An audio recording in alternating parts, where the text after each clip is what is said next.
in this video, I'm documenting a new step in my art journey, a self-imposed Bob Ross challenge in order to learn new techniques and level up my skills. The rules are as follows. Number 1. Paint everything using the Procreate oil paintbrush.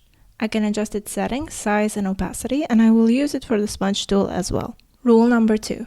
Paint along with the Bob Ross videos without pausing at all. And rule number 3. Make the 9th painting from every season of the show. This way, I make sure there's a degree of randomness and hopefully variety. I picked 9 because it's one of my favorite numbers. Now for a bit of context about my previous experience with Bob Ross. I used oil paints on this canvas a few years ago, different colors than him, but I was very proud of the result. A while later, I tried painting with acrylics on canvas, and since they don't behave like oil paints, I gave up on the piece halfway through. Then I committed to really trying with acrylics and with the knowledge that they're different. And I don't love it, but I don't hate it either. It was also a bigger piece, and I think his technique looks better on smaller canvases.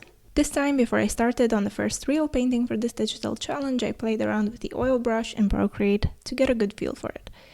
I even made a tree and a bush. Then, on a different canvas, I started following along with a Calm Forest studio video, even though they used gouache, and finally, I moved on to some dark clouds and a few other test strokes.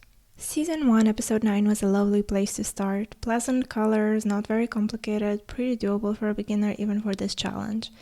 The drawback for me with painting digitally was that I couldn't mix colors, or at least I'm not sure if and how that would be possible, and I just had to select approximations for what I saw. I didn't even use multiple kinds of brushes. Many tips were very specific to traditional oil painting, and I had a tough time trying to apply them digitally. For blending, I used the smudge tool with the same brush as the paint tool but with low opacity, and it took me a lot of trial and error to find the right values to make it work. The default oil paintbrush also didn't really lend itself to the kind of tree leaves he was adding, but he literally says to let it go and have fun with it, and that we're not supposed to copy, we're just supposed to learn new techniques. For Season 2, I wondered if covering the canvas with paint before starting would help, similar to how he uses gesso. It doesn't seem useful at all for digital. This was a much darker painting and I struggled with the stormy clouds and with the main wave. He suggests taking your time, but that's against the rules for me. Maybe that would have helped. Unfortunately, I didn't use the correct video settings for A4 canvases until after Season 8, so the signature in this time-lapse has terrible quality. It also didn't help that I used very thin lines to sign it. Season 3 made me realize that I needed to figure out trees in my own time. The background was tricky because he was doing it so quickly in order to get to the building. I really didn't like how I painted the grass and the trees. The wheel I made looks a bit wrong as well. However, he loves his highlights and I cannot lie because I love him too. The way he creates depth is very, very cool and I found it helpful, and I do love the water reflections a lot. He's very good at those, and I like how mine turned out in this one. After the third painting, I wanted to practice some more. I made a bunch of trees, then I tried painting the sun and some light from it, and then I transformed that into some waves and made some extra bushes and some grass between the trees. Moving on to Season 4, my fourth digital Bob Ross painting. I loved how the clouds turned out in this one. Very nice how he doesn't make them white, but mixes white with other colors. I'm pretty sure that it makes them more realistic. Another important detail is that he leaves the tops lighter and blends the bottoms. I'm definitely going to use that from now on. I still had trouble with the little trees, and not only with those but with any trees, and especially with the bushes. This oil brush was not enough, so I had to duplicate it after I finished this painting, and I played with the settings. Here you can see my tests after I adjusted the jitter value of my duplicated oil paintbrush. For Season 5, I didn't even have a chance to use the new brush. It was called Anatomy of a Wave, and the teacher was a guest and not Bob himself. She used a bit of tape for the horizon, but I didn't know how to do that in Procreate. I should have used a drawing guide to make sure I had a straight line, because that was the actual purpose of it. I just didn't think of that at the time. She was quite nice and took her time, but I kind of lost her in the second half, and my wave, which was the main thing, did not turn out great. Some seasons, including 6, have a shorter time-lapse. They all took almost half an hour to paint, but this is what happens when you make a few long strokes. Instead of many smaller ones in Procreate, you get a shorter video. The background trees in this one and some of the colors were unsuccessful, I would say. The bottom half of the painting was better, so I suppose my new jitter setting on the duplicated oil paintbrush is working as intended. Season 7 is once more a guest episode. This time the teacher is Bob's son, and honestly, I really enjoyed his personality. I thought it was interesting how he pronounced the word white. Maybe it was because of his instructions, but I wasn't able to do the reflections in the water, unfortunately. Looking back, I should have just added the top colors in the water and blended them instead of trying to smudge them from the top. So I continued with another practice session. I tried a bunch of different things, but it was not very fruitful. It actually led to a bit of a block since I made the next painting a whole week later. As I painted more by the fifth painting actually, I started looking at the world around me with different eyes. I would normally just appreciate the beauty of nature, but I started thinking about how it could be painted, looking at depth, color, and shapes. The season 8 episode is the 100th episode of the show. He used contact paper. I think I could have used a different layer with a white frame, but I didn't think of that then. Even so, this is probably my favorite so far. The colors remind me of Gravity Falls, and I love the contrast so much, and I feel like the overall style is closer to my own thanks to the brush with the fine-tuned jitter setting, which I used a lot here. Season 9, Episode 9, Not Pausing, has the major drawback that when he zooms in, I can see how much of the canvas he's actually covering with paint. He says the secret is practice, and he is always way too fast in the second half. My theory is that he realizes he's running out of time and he speeds up, but I can't keep up. Maybe eventually I will. The reflections in this one are not so bad. The composition is very similar to Season 4, and you can already see the improvement, I think. Season 10, Episode 9 is another Steve one. This time I actually tried to replicate the contact paper by creating a top layer and making the outer background of it white.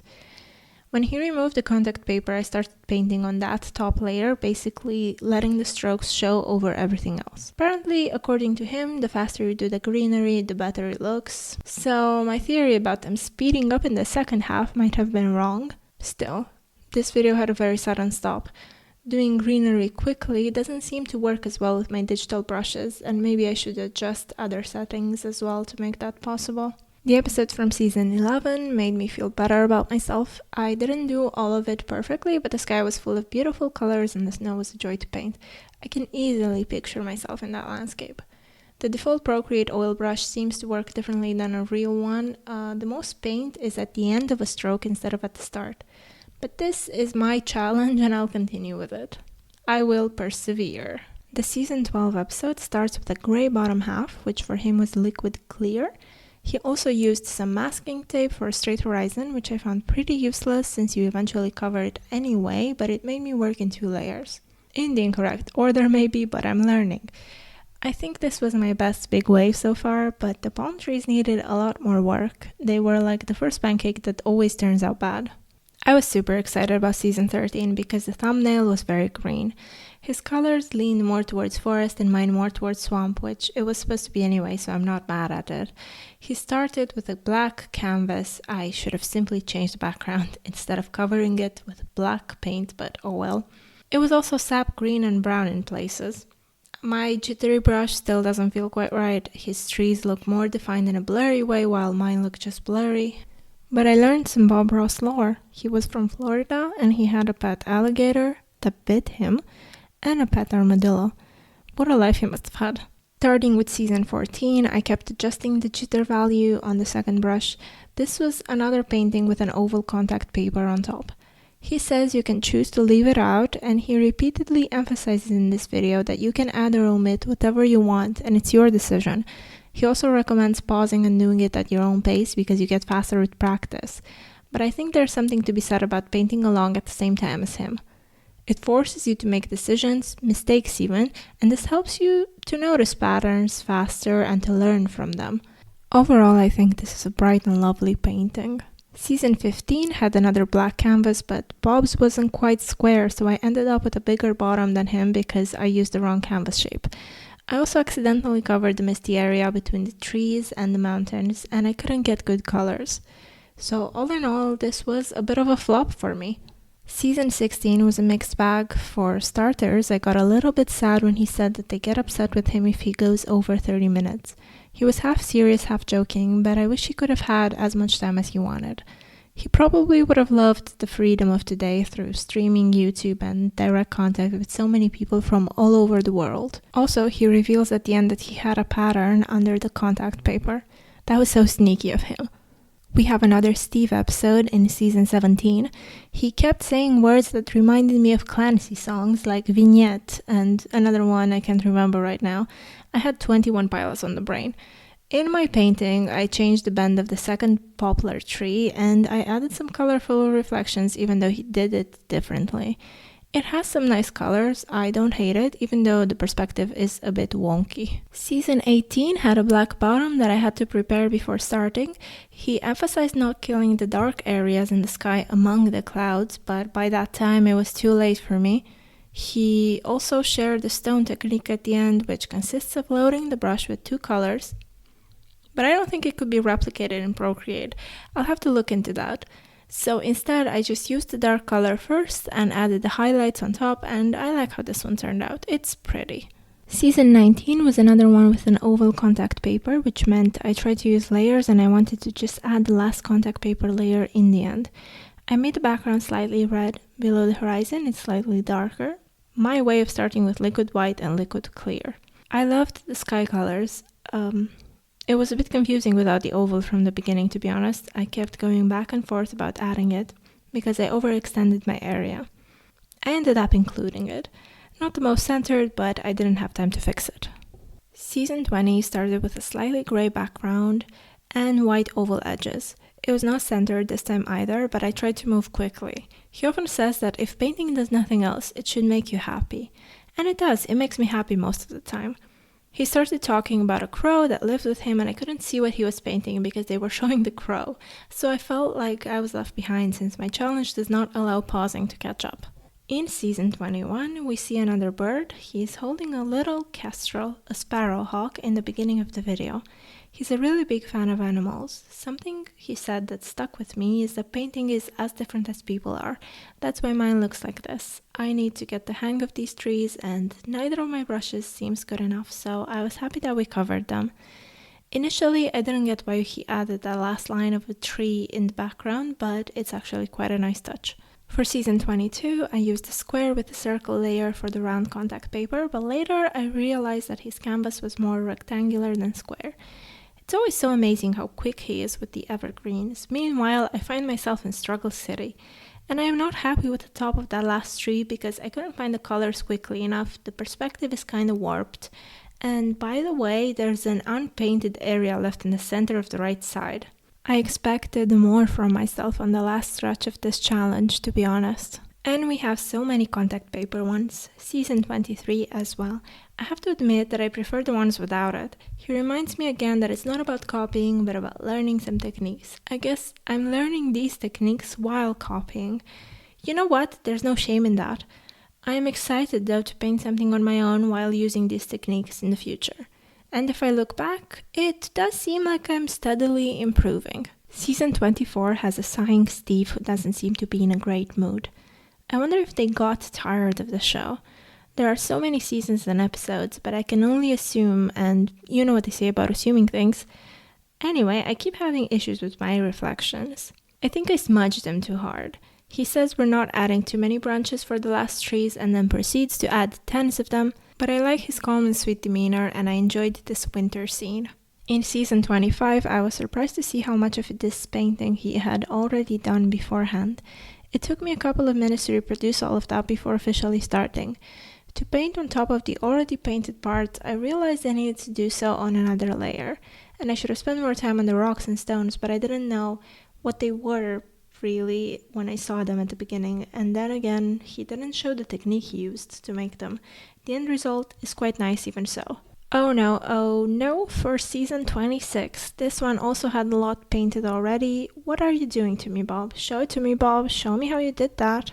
So I made all of that to the best of my abilities and fairly quickly on a bottom layer, and I did not have fun with this one, unfortunately. Considering that, I'm surprised it looks this good and that it was worth all the effort. Island Paradise is the title of the episode from season 27. It seems that in the later seasons, the episodes are a few minutes shorter, and maybe that's why he does some pre-painting, or maybe it's just a coincidence. I needed 3 layers for this one. The first one had that dark background, the second one was the actual painting, and the third one was the contact paper.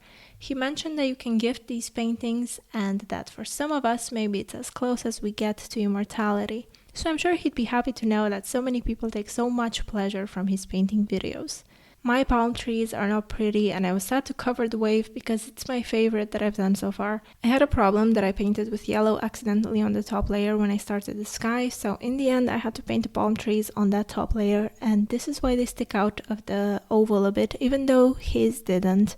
I'm not happy with them. I wish I had left them out. Season 28, and I was happy that we were back to starting with a plain white canvas.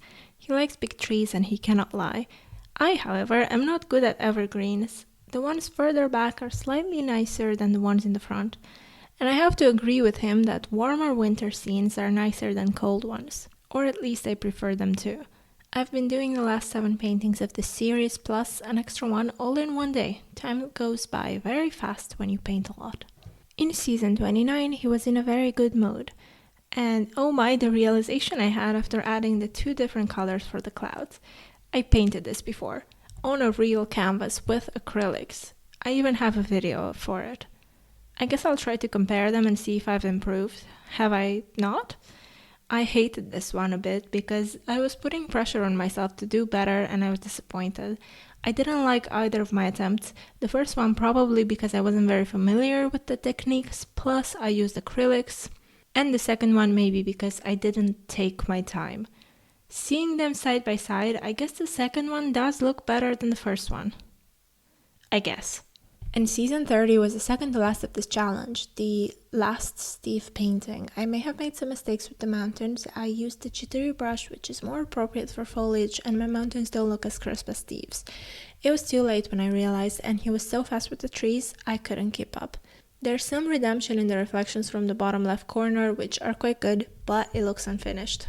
Season 31 starts with an ombre canvas, a black and white gradient to end the challenge, and I am not very happy with this one.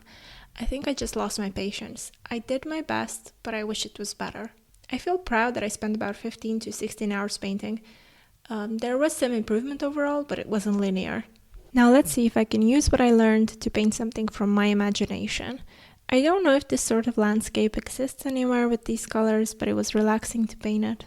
I did it in about the same amount of time as the others, 30 minutes or so. In conclusion, you don't need fancy brushes. You can just play around with opacity, size, and the default settings, and you'll end up with some nice paintings. With practice comes technique. I hope you're having a good day.